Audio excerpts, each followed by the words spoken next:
just want to do a quick review about these two dials. The one on the far right on the top of the machine is the stitch length dial, and the one just inside, it's actually the middle dial on the top of the machine, is the stitch width dial. Right now the stitch width dial is at 0, which means that the needle is in center position. So I'm going to come down here and see if you can see this. The needle, it's probably hard to tell, but the needle right now is in centermost position. I'm going to now move with my finger the stitch width dial all the way open. Watch what happens to the needle. It moves over to the left. And if we go back up here, you'll see that I moved it to 6. That's as open as it can be. Now that means that if we switch over here from straight stitch, I'm going to use the dial that is on the side of the machine. It's the second wheel down.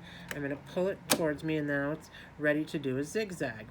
Now, as long as the stitch width dial is open anywhere from 6 even to 1, you're able to perform a zigzag.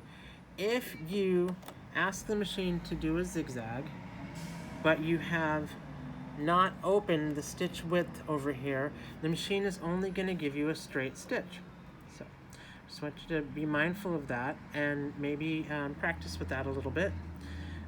This dial is stitch length.